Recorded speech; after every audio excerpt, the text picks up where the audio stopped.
Mr. Don Norman, thank you so much for being here. And I'm just going to ask the first question, which is, what has you waking up excited these days? Well, Brad, when I'm really excited, I wake up tired. And here's why. Because here's how I know that I'm onto something, is that I wake up at 1 a.m. or maybe 2 a.m. And I wake up with an idea and I used to just try to force myself back to sleep, but then in the morning I wouldn't remember it.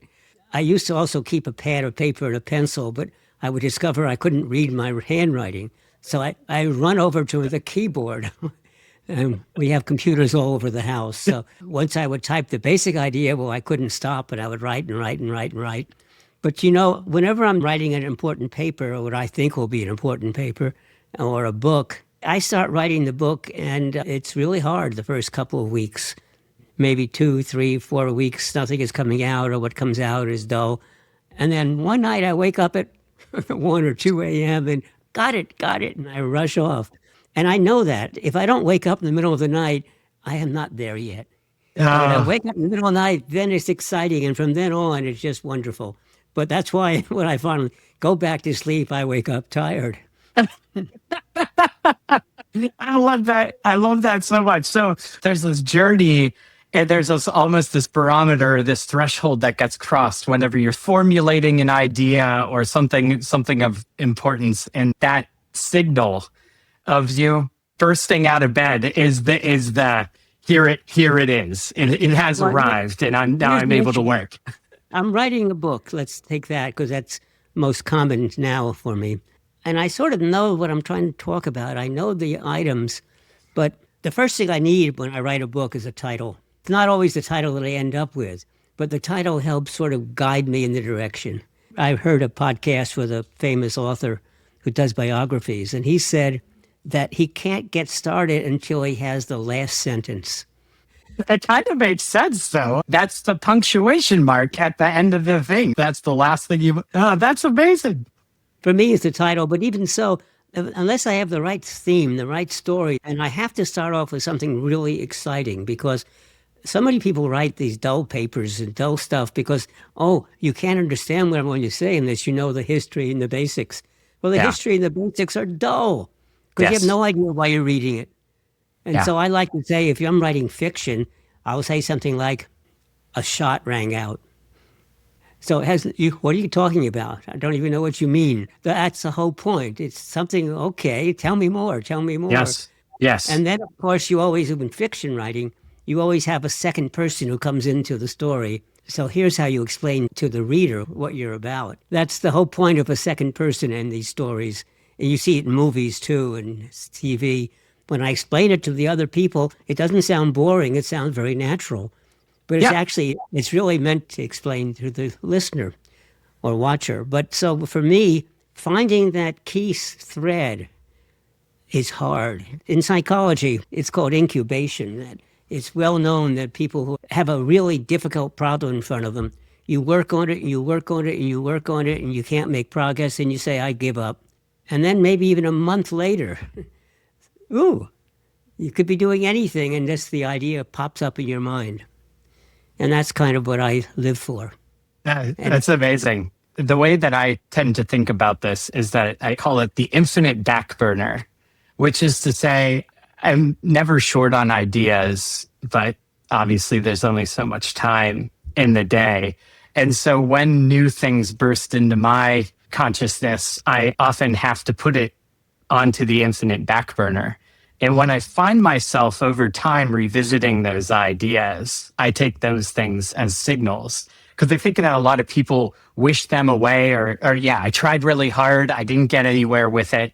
Therefore, the idea must have not been a good one, or it's invalid for some reason. And no, a lot of times it's just that the conditions need to be in place. Something needs to happen in order to start that cascade. So let me explain. This will get me to AI, believe it or not. It wasn't my intention, but it just came. Poincaré, who was a famous French mathematician of, 100, 200 years ago, what he said was, when he works on a really hard problem, he gives up, but the mind keeps going. The subconscious keeps going. And every so often it will wake him up in the middle of the night or interrupt him in the middle of the day. But he said, what it does is it finds something clever. It's very good at creativity, but it can't do arithmetic, can't do mathematics. So you have to check it out. And most of the time it's a clever idea, but wrong. But every so often it's a clever idea, and it really is. And that's the same with me. I wake up in the middle of the night with these wonderful insights and I rush off and do it. And after a day or two of trying to fill it out, it's not the right thing. And I say, well, that's what AI does. Yeah. My mind is like AI. It's that it's filled with facts, with information, with my life story, everything. And it's trying to piece it all together automatically. When it finds what's called a low energy state, when it finds something that seems solid, it interrupts the conscious mind. Mm-hmm. And the conscious mind then has to evaluate it and decide whether it really is what you're searching for. But in today's AI, we don't have that conscious mind. It just spits it out to you, and that's what we call hallucination. Because it's put together things that are very logical, and it's written in really great English, and it's written exciting way, but it may be completely made up. Yeah. If you're writing fiction, making it up is good. But if you're writing, factual stuff, well, not so good. Or relying on whatever is being produced to inform consequential decisions. Does the bridge stay up or does it fall? Like that, the tolerances for the application matter. But Poincaré said it right, is that the subconscious doesn't understand all that. It just knows this is a really good fit. It makes self-logical sense, but I'm not going to vouch for its accuracy. It does get into some pretty fascinating stuff of so many of our own memories are, did that really happen? Did that actually take place? Or is that what I actually think? Or is that, it's fascinating. For a long time, I used to be an expert in human memory. I'm not anymore because that was 30, 40 years ago or more. So that the field has changed a lot since then. Mm-hmm. But nonetheless, it was always known that our memories are reconstructed. We don't really remember the events. We reconstruct the events in our memory. And the more often we do it, the more we believe the reconstruction. I had a visitor from another university who spent a year with me in my laboratory, and she was doing studies of this long-term memory. And she had people write every single day for years what the main events were in their life. And then she would randomly question them 6 months later, 6 years later, et cetera, et cetera. I have to explain this to the listeners who are too young to know, but the president, John F. Kennedy, was one day assassinated. And that was a big event for everybody. He was a very popular president. People say, I remember exactly what I was doing that day. And so she checked with some of her people that had recorded that as a big incident. And she said, do you remember the day that John F. Kennedy was shot? What were you doing? And I remember, said one of them. I was in a room with my friends, and we just happened to have the radio turned on, and suddenly we heard it, and oh my God. And then she went on and on and on and on. Except that she was keeping a diary during those times, and the diary showed she wasn't even in that city. She was in a completely different city. She couldn't have been with her friends, et cetera, et cetera, et cetera. But she actually said, no, that's not true. I remember it so clearly. And she finally believed it when she was shown what she herself had written down. So what do you believe to be true? It's a question, but you just, even as you explain that, many times we can't even trust our own memories or our own, what we feel like is our own experience. What do you consider to be true? It's well known that eyewitness testimony is one of the least reliable sources. Suppose I witness a murder. I'm walking the streets or something, and then somebody and shoots the other person and runs away. Okay, what are the facts? The facts are that there was a murder. The facts are that somebody did die. The facts are he was shot. The facts are the person ran away, etc. Now, if you ask me for the details, I'll give you all sorts of details because by accident, I was watching that area. I would describe the person and so on. My description is not trustworthy. Yeah. But it isn't to say that everything is made up. There are facts, but there are interpretations. It's well known that with any complex event, if you ask different people who were part of that event, they'll have different stories, even Sure. though they're part of the same story. Yeah. So, so the event was real, but the personal experience, first of all, you're seeing it from a different perspective. Second of all, you weren't really paying full attention because you didn't know that was where the important part would be. And even so, you were then biased by all sorts of other issues that were happening, and a bit by the passage of time. Sure. Sure. One of my friends who's been an expert on eyewitness testimony, and she used to show that if I asked the witnesses, she would have them watch some movies of accidents. And then she would say, how fast do you think the cars were going when they hit each other? And she would ask others, how fast do you think the cars were going when they smashed into each other? And I was telling that to a lawyer the other day, because when you ask them how fast they were going when they smashed, you get a much higher speed than if you say when they hit. Yep. Yep. And he said, It's what's her name? Did you know her work? I said, well, she was a good friend of mine. He says, oh, us defense lawyers know that really well because we used to use that technique all the time. Yeah. It's what you were saying. There's the facts and figures and history and the telling of events and things, and that's dull. And wielding language and being able to tell a narrative, and sometimes even intentionally so, by the choice of words that we deploy or how we frame something, influences human behavior, right? And it influences how well that medicine goes down or how memorable that historical event was. The art of language is so powerful. You know about placebos in medicine. Mm-hmm. It used to be that we would give people medicine and say, how do you feel now? You feel better? Wonderful. This medicine is heroic, etc. And that would be the evidence you had. You would give it to people, they recovered, and then they were happy. But few people were clever, and they would give them the medicine, but it wasn't. It was a fake. It was a pill filled with nothing, or filled with salt, salt water or something. Yeah. Lovely, I'm finished. And they did recover. It got rid of their symptoms. Yep. And so nowadays, we do several things. First of all, we always have a control group who gets a fake treatment. Now, you can't do that on everything because, well, some things can't be faked. You can't give them something because they know, I'm going to test marijuana and see how high you get. Well, you can't fake that too much.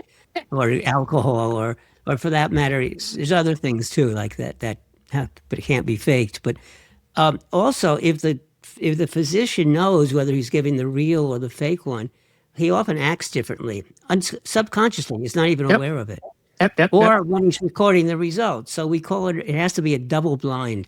That is, the patient cannot know whether it's real or a fake, and the physician giving it or the person giving it cannot know which it is either. Double blind. Both of them are blind. And the scoring has to be done by somebody who's also blind, doesn't even know what the experiment is about. They're just asked, they're looking for the following information. Because we're very good at putting things together and making a whole coherent story out of it. But that story may not be real. But we try to make sense of what goes on in our lives, but making sense can be so strong that a fake drug can actually cure us. Yeah. It just demonstrates so many interesting things. And one of the things that has been a theme of this show, why it's called Wake Up Excited in certain respects, is that whether you want to call it a placebo effect or not, how your attitude shapes your behavior and how things like optimism and hope and a willingness to move forward despite it all, how those mechanics of our humanity can be wielded when all you need to do is look out into the world and find plenty of good reasons not to immediately be optimistic. First of all, let me tell you the science behind it. And I have a very oversimplified view of the science to talk about it, but I know it's oversimplified. It all has to do with the emotional system. It's interesting because all those people who say, I want to live forever, so all what I'm going to do is I'm going to study my brain and I'm just going to put it into a computer and the computer will think forever and it will be me. But what they're doing is they're measuring what's called the weight system of the neural networks. You don't have to know what it is, and the electrical signals that go through, et cetera. But that's not how the brain works. The brain is chemical as well as electrical. If you think of the brain as a computer, which it isn't, but think of it as a computer, and it's now really in a great mood. Well, guess what being in a good mood does? It releases hormones, and the hormones change the operating system of the computer, changes the way the brain works. And if I'm now angry or tense and nervous or worried or depressed or whatever, it's a different set of hormones that are now inhabit the body, and they change the operating system again. And there are many different hormones, and they interact in different ways, and it can be a strong interaction or a weak interaction. We tend to take emotions and do a rough categorization. There are positive emotions and negative ones, but there's also how strong they are, and they're very complex. They aren't just simple. But yes, I used to say when I was a designer, running design teams, what I would do is we would say, we're going to start this new project, and we know basically the kind of thing we want, but we really have to be creative about doing it. So we're going to meet tomorrow morning at 8 a.m. And don't worry about it.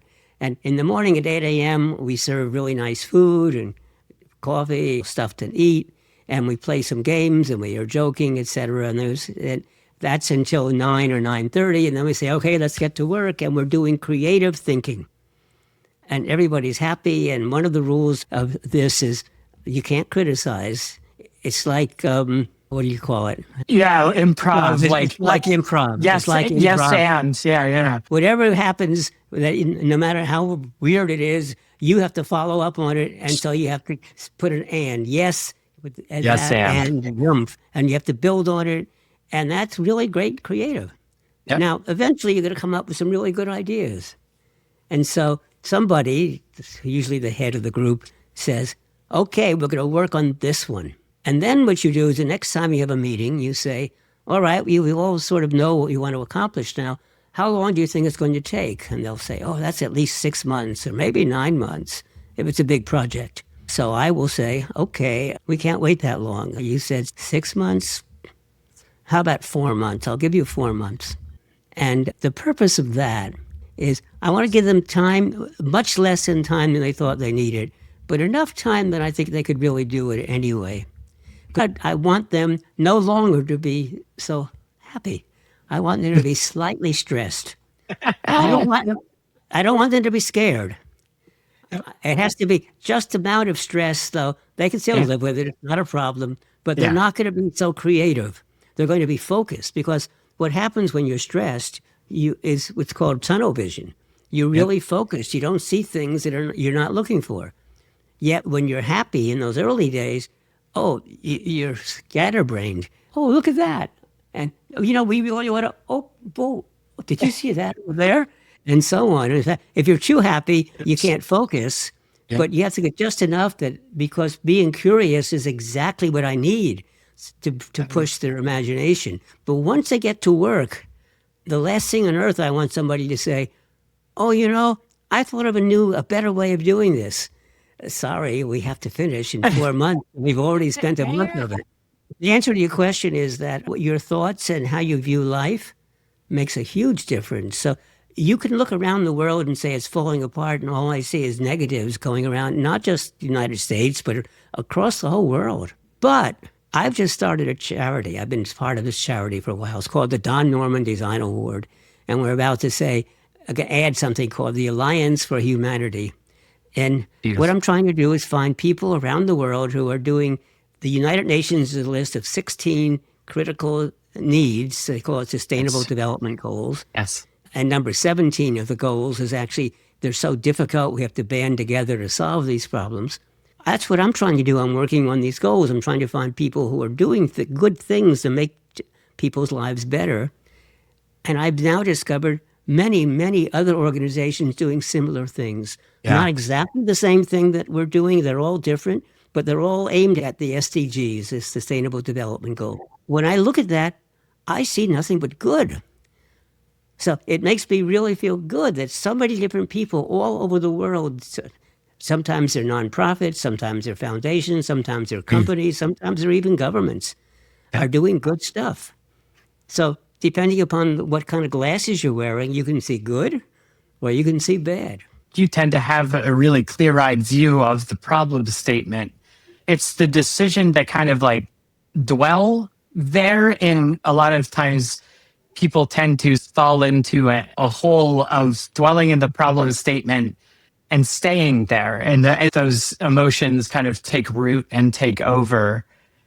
It's important to be clear-eyed about the problems, but like you're saying, you could understand the issues and then get into how do we address them? And when you know it, there's other people on earth that are also trying their hardest to address them from where they're sitting. You obviously have your own experience and you've arrived at the creation of a charitable entity that's working towards this and to find that fellow company from around the world. How does that like experientially feel to you? Oh, it's wonderful. It really is. And now I'm trying to find a lot of these organizations and bring them together so that they can support one another. With some exceptions, they're mostly small. Nonprofits have great trouble raising money. But by bringing ourselves together, we can already start to claim we're helping hundreds of millions of people, literally, because my charity helps, I think, thousands, a few thousands. But those are directly. But we also impact their families and we just impact their communities. And if you try to look at that, the number grows larger. And we're working with a group that's called Design for Good, that's based in London. And they have people all around the world. In fact, I'm going in June. I'm flying off to London for their conference. And we'd like them to join our alliance. And so we'll talk about it with them when they're there. And they say they are helping like 20 to 30 million people. Beautiful. And I have another group called Commit Global, which was based in Romania to help immigration.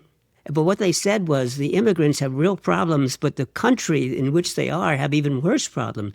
They don't know how to deal with them. They may have supplies of food, but they're in the wrong location, or they have this, that, and the other. So they decided they would write computer infrastructure that would help keep track of where the needs were and what was happening.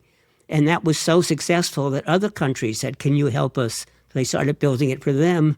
And then they said, well, we don't want to build it differently for every single group. Let's make a bunch of modules that we can make just one group of them and we'll install them for you. We'll also make it so it fits your culture and fits your particular needs.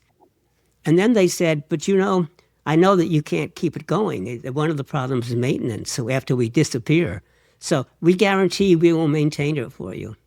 And the Dutch government in the Netherlands liked what they were doing so much. They said, why don't you come and be headquartered in The Hague in the Netherlands, and we will pay for your work. And so they're now doing this throughout Europe, and they just started some work in Mexico. They say they've hit 100 million people they already help. And so they already have agreed to be part of the alliance. So off we go. And That's amazing. It's really great. Because look, people say, well, how come I'm such an optimist in this horrible world? And I say, I don't have any choice. If I weren't an optimist, what would I do? I'd form a little ball and do nothing. So I have to see the good, but when I'm looking for good, I find it all over the place. Yes. I kind of claim there are three kinds of people. One is the world is horrible, I'm going to give up. Or there are problems in the world, I'm going to try to solve them. Or there are problems in the world that are so difficult, I'm just going to ignore the fact that they exist and just live my life, do nothing. And I can understand all three. And I propose to be active to try to do something about it.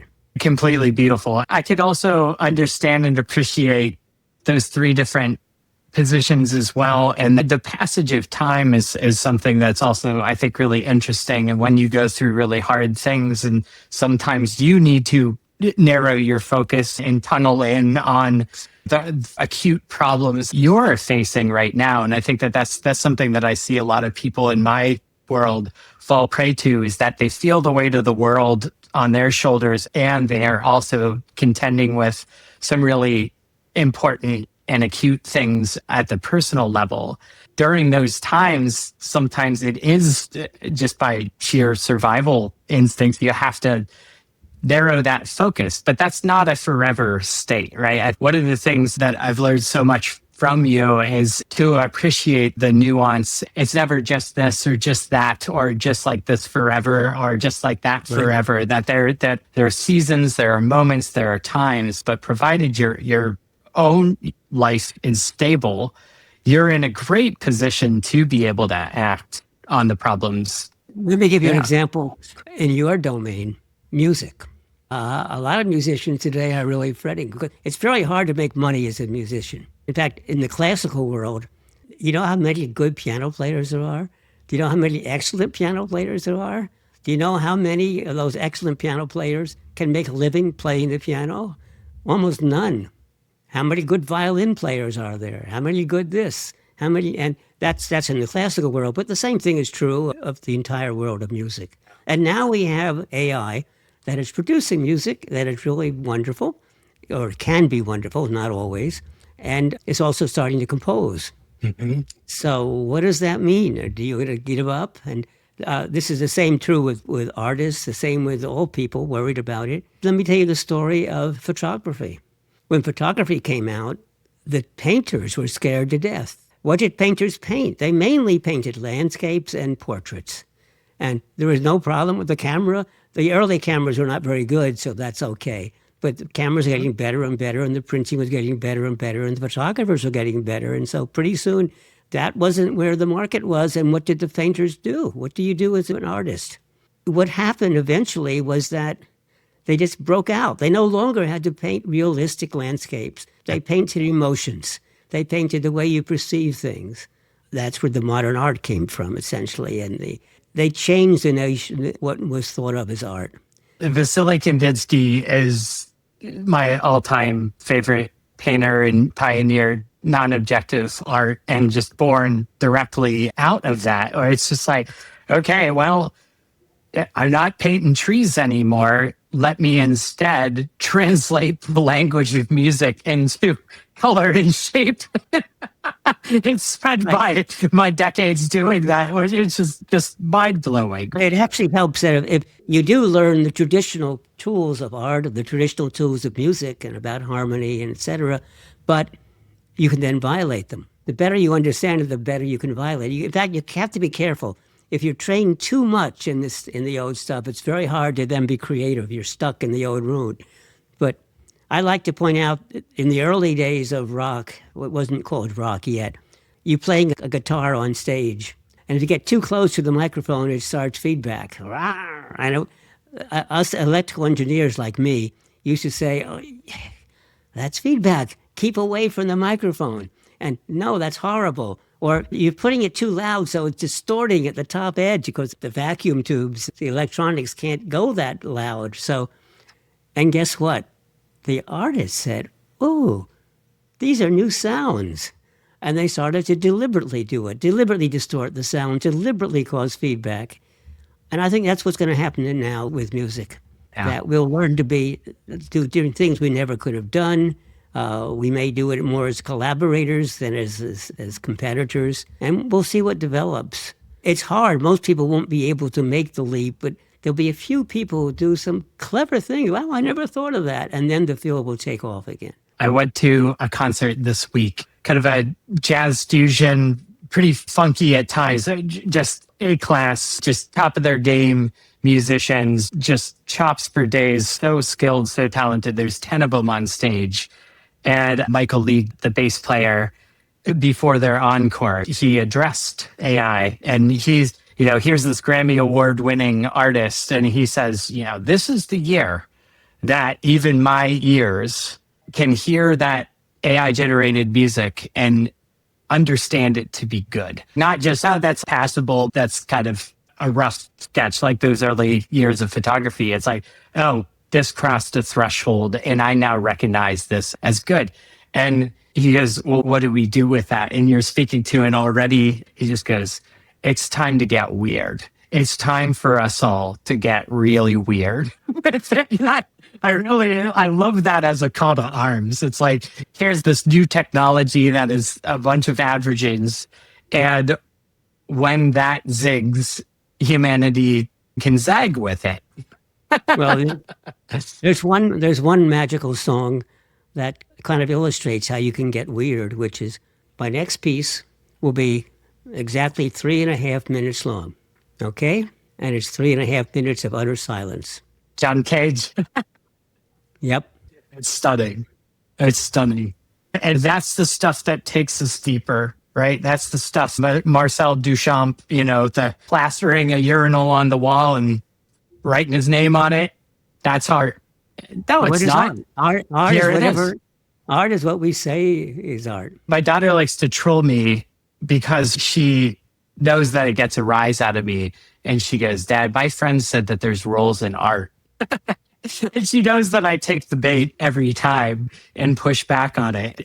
That's the game that she plays with me.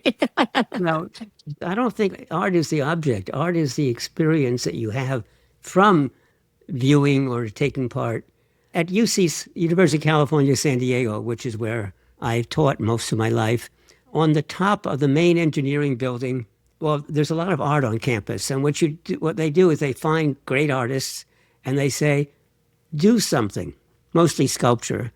And sometimes it takes years before the person thinks of something to do that's appropriate.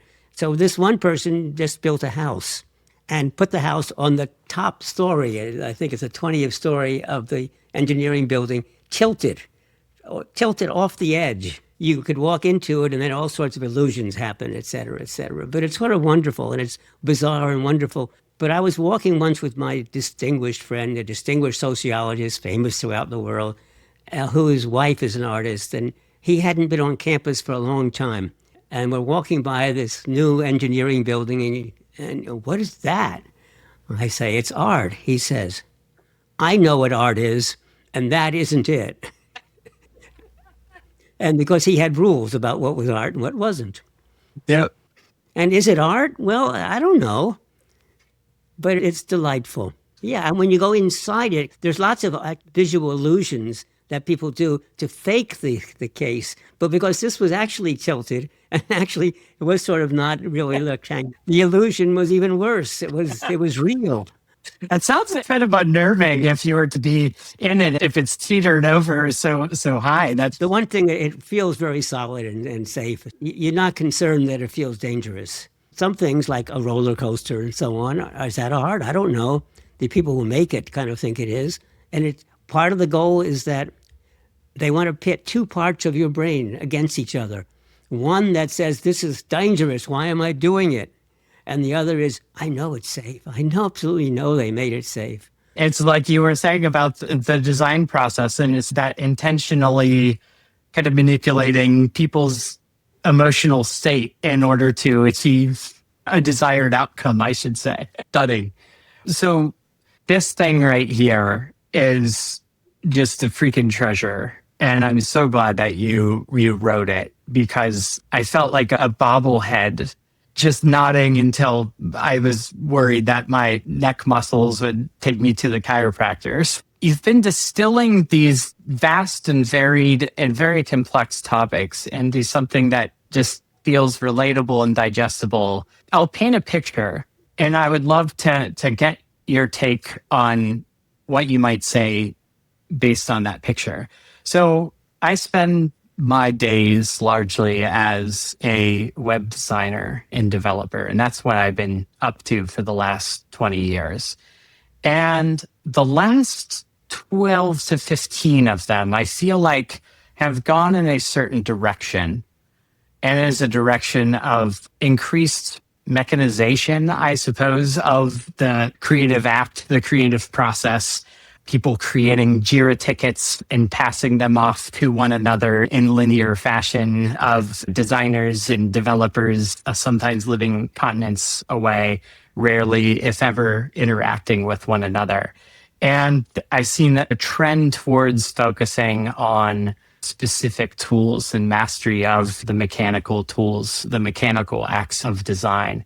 Over the last 3 years, but especially now, it seems like all of that effort towards mastering specific tools and doing things in a specific way that the industry kind of writ large has hung their hat on, all of a sudden that all came crumbling down.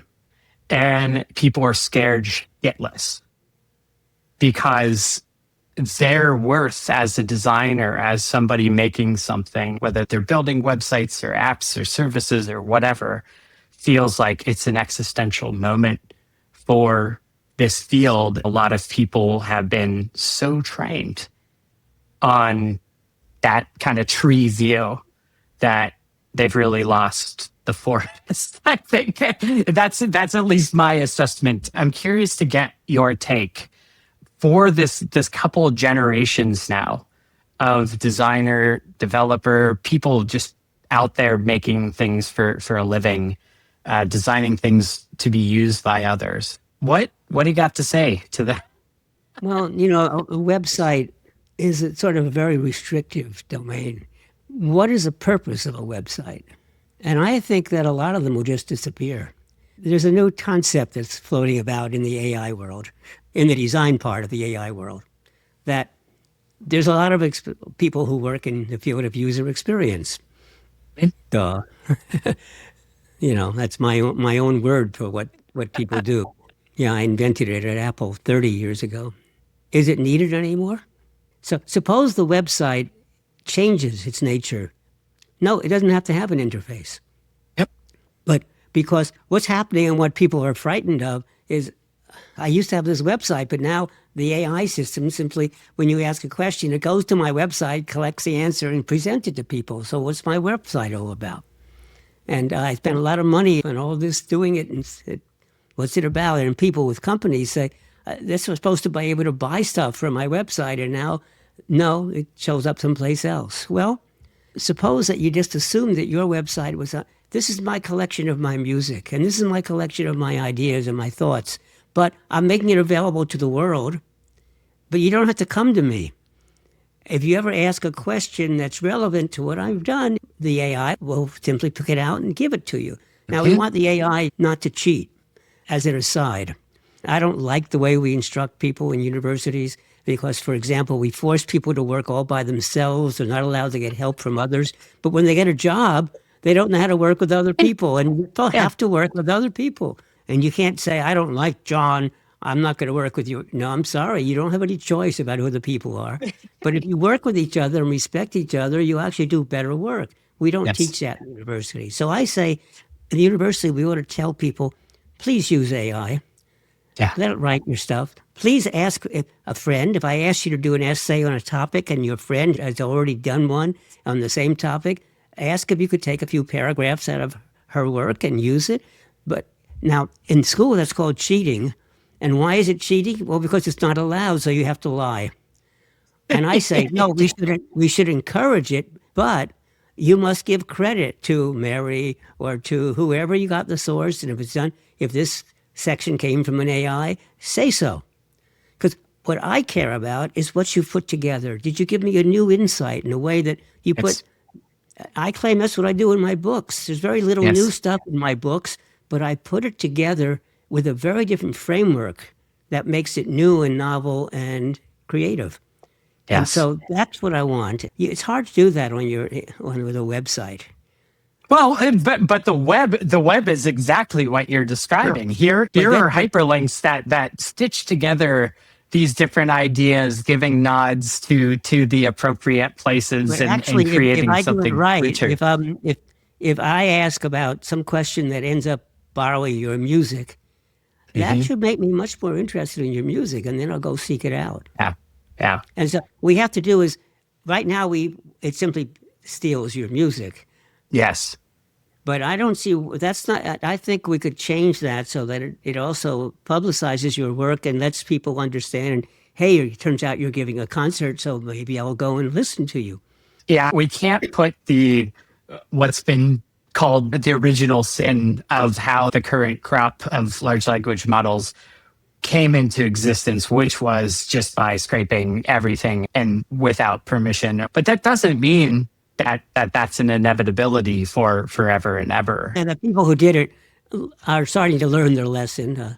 Anthropic is paying a couple $1 billion back, and OpenAI is already in court about the same issue. And Yeah. so, but also everybody knows that's not a good way of teaching anyway. You want to be selective in what you present, and so I think people are already changing that. Yeah. And so a few years from now, that may be different, and they will pay for or license the information they're using. I think there's some new opportunities. We just have to figure them out. I can't tell you what they are. When I do questions to a group of students, they often ask me questions like this one.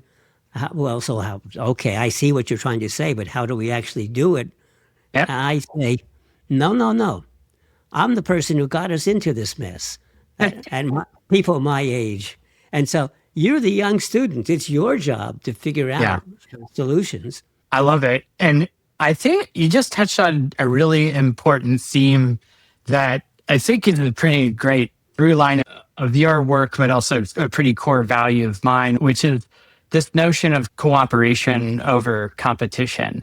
And a lot of that shitty behavior that we have to do these unethical things, or we have to suck this stuff down and train our models on that in order to compete and all of that stuff, and we have to win. And a lot of the macro level issues of the world, from my perspective, is due to that competition over really valuing cooperation. And I think that what you're just describing is like, there are ways to design the circumstances by which it's not a win-lose, and instead it's a win-win, and that there's some equitable value exchange going on, whether you're talking about the development of AI or just international partnerships or really anything. So yeah, competition versus cooperation, collaboration. There have been good international collaborations. Even in the space, we've collaborated with many other countries. The United States and Russia are still collaborating a little bit in space.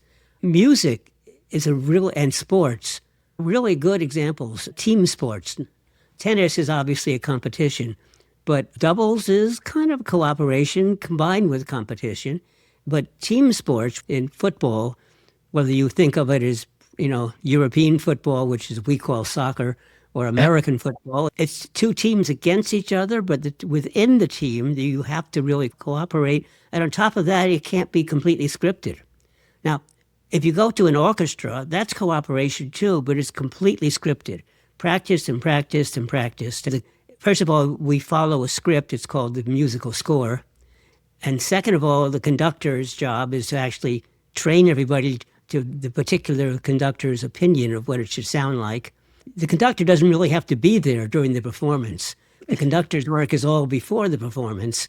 So during the performance, the conductor is simply showing off, helping a little bit to keep time. I think the better example might be jazz. Yeah. Where it's very collaborative, and they themselves, especially traditional jazz, a lot of it's getting to be scripted now. But traditional jazz, they didn't know where they were going to end up. Yeah. But they all liked each other, and they allowed each other to take turns, and they learned not only to let somebody take the lead, but, I can do an accompaniment, or I can do that, or I can add to it, or I can even change what the person's going to play because I hit the drum slightly differently.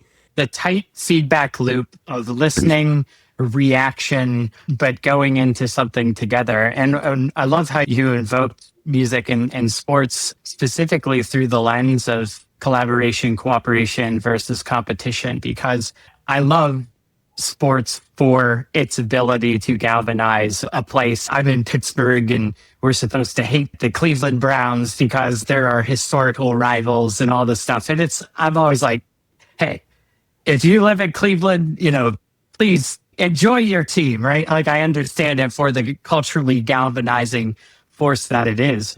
But music specifically, and many of the arts, who's the competition? Nobody. We're actually, the performers themselves, but also the audience, everyone is engaged, and there is no bad guy. There is no other. It is strictly there to take everybody to a higher place. And that is personally, scripted, unscripted, whatever, I think why I gravitate towards that. And I love improvisational music. That's what I kind of came up with through university and beyond. There are important lessons there where the othering, it can be a galvanizing force like in the realm of sports, but a lot of times that othering crosses the line into tribalism and all the shit that gets us into the messes that we're still facing today. And I think of people like Singer, the expanding circle of who is considered in your tribe. It used to be, here's my band of 150 or whatever people. And then, then we formed nation states and then on and on and on.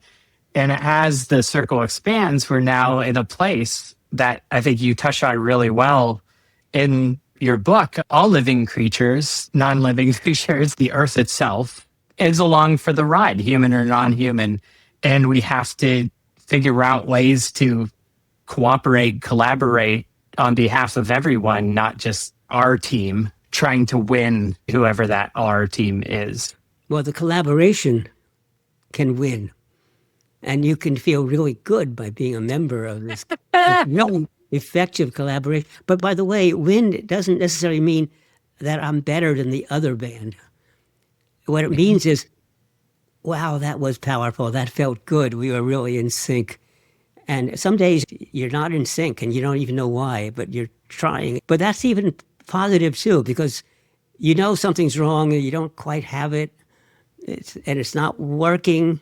Actually, the audience may not notice. At least the experts in the audience will notice, but not the average person.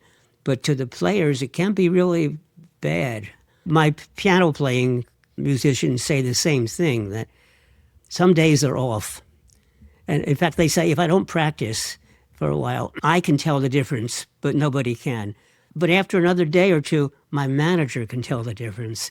And after that, oh yeah. So, but the feeling of doing it well is sufficient reward. You don't have to be better than another group. You just that you all formed harmony. Back to Design for Good and the other groups you mentioned, in order to cooperate at that level, you obviously are working with groups that have hard-earned success, a lot of good reason to be proud, and maybe even a bit protective of the work that they've done. But as you're in these conversations with them to join forces, right, in this kind of meta level of community, the ego or any sort of protectivism, does that like just give way to the greater good? Well, first of all, we have 12 groups that we're asking if they would join, and they've been selected very carefully. The groups that we know, we've been part of, and so on. And we're trying to say, it's the Don Norman Design Award charity that's going to host it because it makes it easy. That automatically makes the Alliance for Humanity a charity. But we're making it pretty much independent of us. And that, first of all, we don't want you to change what you're doing. The Alliance is not going to say what you should do or not do. But let me give you a longer story, how I got there. I have a friend in India who runs a number of foundations. In India, lots of people who make a lot of money, and they're part of their religion and part of their growing up is that you should return the money to the community. So he was a very high executive in Infosys, which is one of the world's largest IT companies. And so what he now does is has a whole bunch of foundations, mostly for societal good, and the word societal is in many of the names. But he has a new one called the Center for Exponential Change. And so his name is Sanjay Purohit, and he actually really likes the work that we are doing. He's been to our conferences, and he also spent a whole year acting as a judge, reading hundreds of applications and so on. He loves what we're doing, and he said, you're doing wonderful work, but you're helping thousands of people. You know, in India, my groups help millions of people. But you know what? So what? India has 1 billion people, 1.3 billion. And so 1 million doesn't make any difference. It's 1/1000th of the population. And so you have to scale. And so to have an impact that makes a difference. And so he said, but don't scale by getting bigger and bigger and bigger, because then you're a big monopoly. It's hard. It's a big, monstrous thing to run, and you lose control also of what it does. So he likes the dandelion model. One dandelion can produce 10. And then, so you start with 1, you end up with 10, and then 100, and then 1,000, and then that's exponential growth. And I Yeah. liked that for a while, and then I said, no, it's wrong. Why is it wrong? Because every dandelion is the same.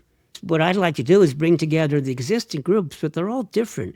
We all have similar goals, but we do it, every one of us does it differently and aims at different kinds of work. And so I want to be a forest where all the trees are different. But there's a special thing about a forest. Secretly, under the ground, which you can't see it, there's a root system.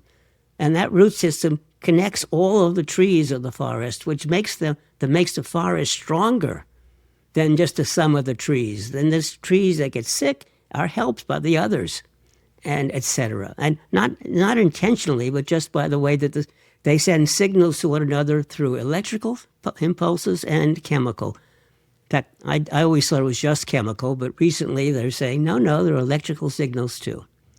And so that's what I want. So that's our metaphor, and that therefore we're going to have a communication network and a database network. And that if I see an opportunity, but it's too big for me, I can talk to my other ones, would you like to join up with me? Or I see an opportunity and it's not though what I do, I could pass it on to other people. Or if I did something and I'm really happy about what happened, I make a case study. But more importantly, if I do something and it fails, I make a case story out of it, because you don't learn much from a success. You learn a lot from a failure. A success, we're just wonderful, we're just good. A failure, you have to think a lot about what went wrong and what did I learn from it.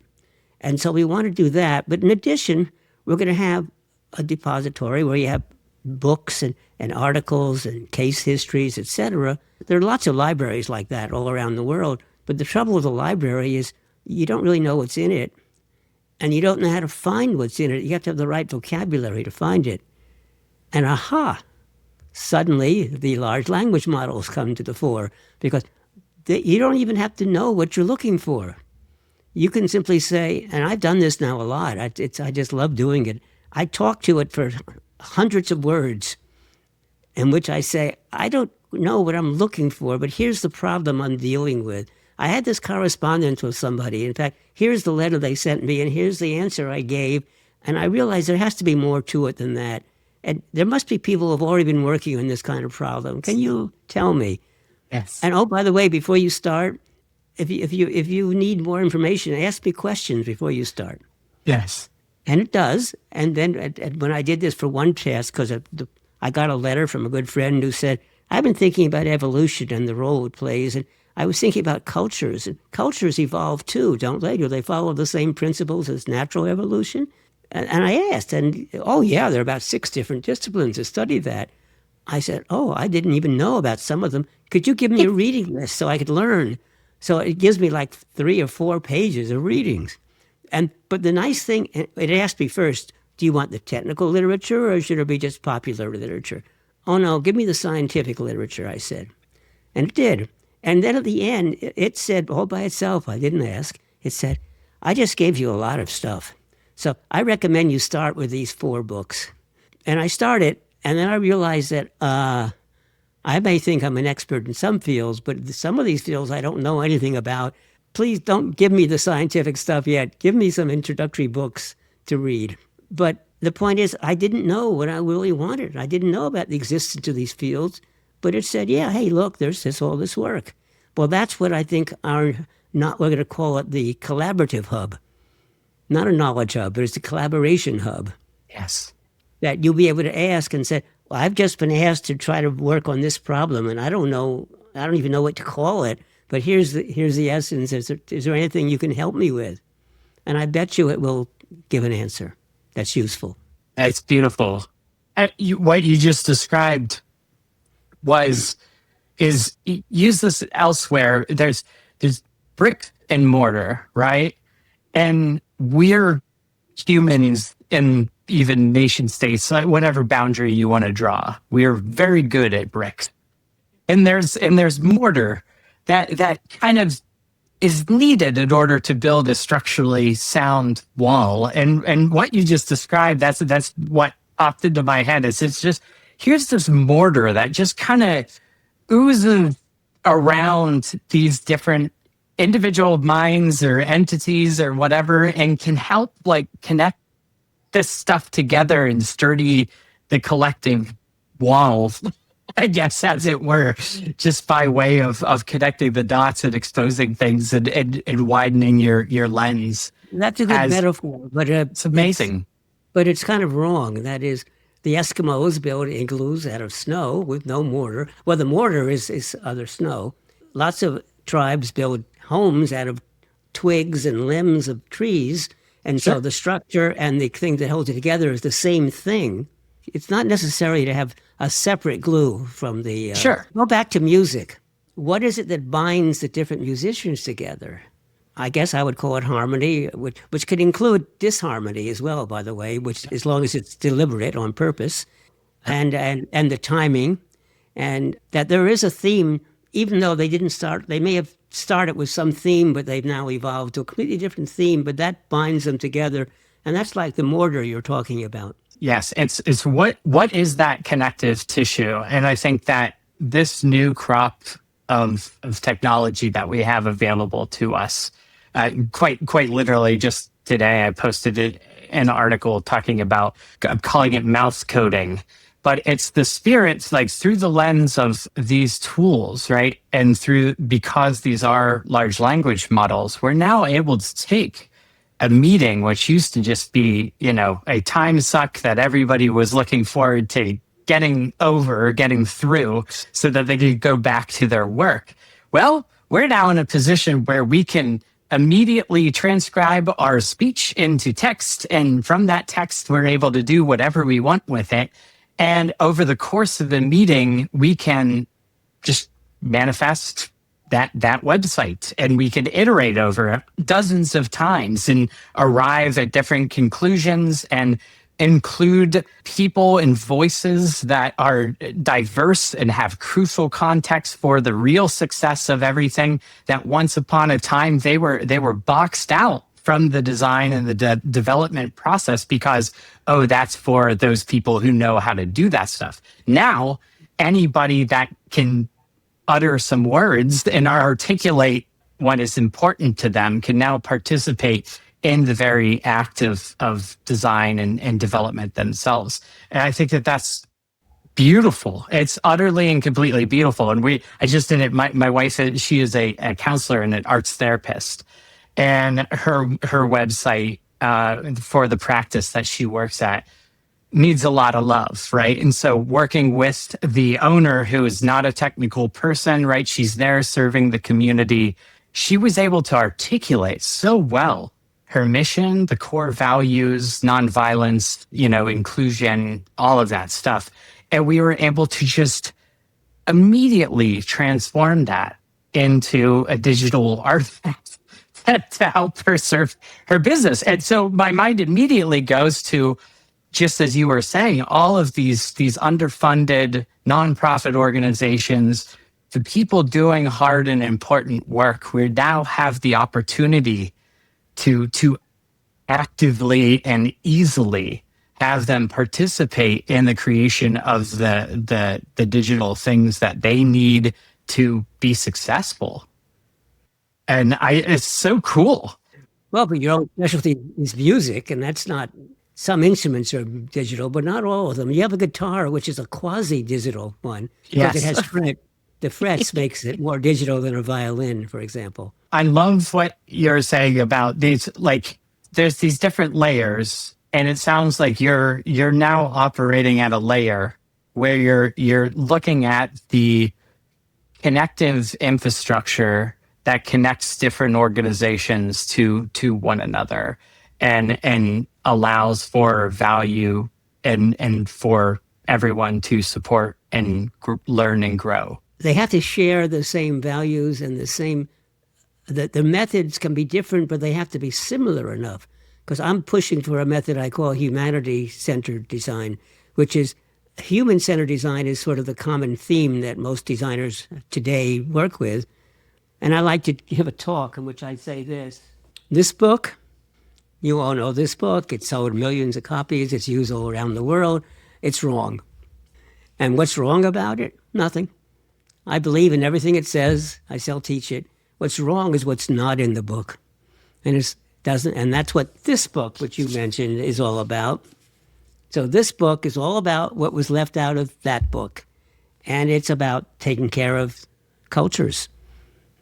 It's about having a different economic system. It's about why do we live a life where everything must be measured, including things that can't be measured. So people measure things they can measure and name it by what they are trying to talk about, and then they forget they didn't, et cetera. And so what is the value of a human life? Do you know the economists insist, they have big arguments about how you determine the value of a human life. And I say, all those arguments are stupid, because the value of my life is different for my wife than it is for, say, the world. And my life, I'm probably worth more for people in my profession than I am for people who have never heard of me. And so what is the value of life? It's not a function of how much money I make or how old I am. It's the meaning that I give to other people. Some people who may think my value is negative. It doesn't make any sense to say, oh, this person's life is worth $120,000. This person's life is worth $50,000. This person's life is... There was even a proposal that when you get to be too old, you're 78 years, we're going to cut your value by 30%. Well, I'm 90 years old, so I'll cut it by You do such a good job of articulating like how nonsensical that is when you hold it up to the light in any way you cut that stuff, and you give some really great kind of alternatives or things that are trying to be more holistic in their thinking or more considered. But ultimately, you arrive at this thing that, at face value, it almost sounds like a cop out or a non-answer. But I think that you're dead on with. Well, the problem is some people could criticize this book by saying that, well, yeah, I gave it was a good book, but it didn't give the answers. I have two responses to that. One of them is I did give a lot of answers. The real issue, though, is the way we live today. It has to do with the way our politics run, and it has to do with the economic systems of the world. And I'm just reading a new book, which I just bought, about the history of of economics in the world. And it's not a history of economics. It's interesting. It's a history of what it has done, what has led to. It has led to a world where profit is important, and we destroyed the world along the way. But none of it was intentional. In fact, it was a history of capitalism. And capitalism, he said, nobody sat down and designed capitalism. And there's a lot of good sense in capitalism, but it comes in many, many, many different things. But consideration of it was all meant to be competitive. Yep. But we're destroying the world, and the capitalists don't know how to react to it. Mm-hmm. And it's really interesting. And that's kind of how I feel, that we have to change so much, but we have to change it little by little by little by little. Yeah, we have no choice but to change the trajectory. I think that's like one of the frustrations with a lot of the people that come to the same conclusions of it. Yes, like the way that capitalism is being run, and especially just in the U.S. and just capitalism at all costs. It's across the world. I've been in China, in South Korea, in Singapore, in Indonesia. You still have wealthy billionaires in all those places, and money still matters, and it's unfortunate. Right. But to walk it back is a steering of an ocean liner versus a light switch that I think is what a lot of people crave. That's kind of seems what I see articulated a lot, which is just like, yeah, this is all bankrupt and we need to like shut it all down and blow it all up. And I think what you're you do such a great job, an artful job, I think, in your book of kind of talking about that changing the past. You can't change the past overnight. It's people say, we have to stop burning coal and oil. Well, yes, that's true. But if you stopped it today, it would lead to panic. It's starting to happen. And because to replace it is going to take decades.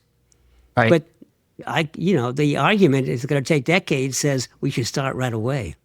Yeah, that's right. How might we design solutions that gets us there faster, but still like a smooth, gentle glide or transition versus an abrupt No, or we scary have thing? complications. Again, part of the work is take a look at zoning restrictions. They're put in for mostly for good reasons to try to make a comfortable, livable city. And some of the restrictions we have on like power lines going across the country that could be dangerous and could be et cetera. Hmm.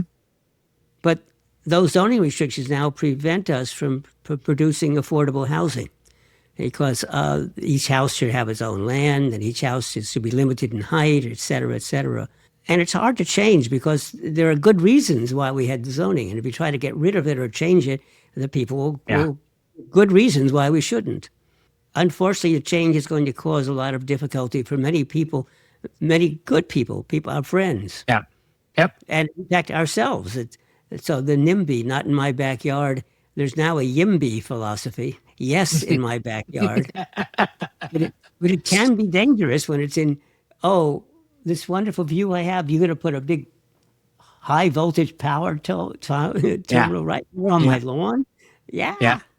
And it gets into what's required in order to arrive at a place is here's a considered and clear-eyed view of the pros and cons of the thing. Let's not try to distill or walk away from the nuance. Let's just help everyone understand and arrive at some sensible and pragmatic, decision. There's just such a reactionary tendency to just jump into the polarization machine that just goes, all right, here's the issue at hand. Are you on this side or this side? And choose wisely because you're immediately going to fall down the trap door if you choose It's poorly. hard. I mean, these are really difficult issues. So, again, as an optimist, I can understand why they're difficult and why people are objecting to things that we need to be done. But that doesn't stop the fact that we need to do it. But Yeah. we do have to be sympathetic to the people who will be hurt by it. It seems so obvious, but at the same time, I feel like the conditions are in place, whether that's political or technological or whatever, that it's like any criticism levied at, or, whether it's valid or not or whatever, needs to be just squashed or dismissed. And it's like, we have to get out of that in order to arrive at some stuff where you could say, hey, this is good. You're creating, this really important technology that's now infiltrating every aspect of society. And also that technology has some pretty serious issues with it. And you need to be able to sit with that and just accept it. But what I see is just this reactionary tendency to just say, that's a non-issue, or, that's going to be fixed in the next release, or, that's whatever. And it's like, no, just own it. Just own it. It's okay. It's all right. Well, what I've done when I've had these problems, because I've been, a leader of many different groups, I try to get the people who are disagreeing so strongly to say, my argument usually is, what you, person A, are saying is absolutely correct. And you, person B, you're absolutely correct. Now, the two of you appear to be in violent disagreement, but let's take a look at it, because let's look at person A's point of view and why you're viewing it this way. And so from that point of view, you are correct. And but they say the thing about B. I've usually been in collaborative groups anyway, where the people kind of liked each other, even though they were fiercely disagreeing. Sure. So it helped. They could say, oh, I see. So it isn't that one person is right and the other person is wrong. So, okay. And that actually sets the framework, but trying to find a different approach that we both agree to, or we'll both agree to moderate something about our opinion so we don't get all that we want, et cetera. And you have to understand why the other people are so fierce in their belief. And it's not because they can be people you really like as people. And so why are they being so difficult now? Well, they have a different way of looking at it, which actually is a very sensible and realistic view. Yeah, standing where they're at, living a specific life in certain set of situations or power structures or whatever, what they're incentivized by, what they get rewarded with, or what they get punished with. impacts how they show up in any given moment. And a lot of times it just involves exposing that subterranean landscape to everyone to help everybody get, oh yeah, well, giving that, yeah, sure, yeah. And speaking of that, I have another meeting coming up where this is our board meeting where I know there's going to be some fierce disagreements, but once again, we all like each other and trust each other. So our disagreements are always interesting because we are disagreeing with an approach, but not with the people. We're very careful to make that distinction. That's beautiful. It's admiration, mutual respect, and through that friction comes really good. Well, sometimes it comes really good results. One result is you learn all to compromise, but better yet, is sometimes as a result, we end up with an entirely new approach that solves all of our problems. That's rare, but that's wonderful when it happens. And that's when I wake up in the middle of the night feeling wonderful. Beautiful. Can I just have to say, just in wrapping up, like your book, both the one you held up earlier set me on my path, and I can't thank you enough. This is really a full circle moment for me, and I just can't thank you for setting me down a certain road. It's mutual because you could probably tell I really enjoyed interacting with you and talking to you and learning about you. I didn't know who you were until just recently.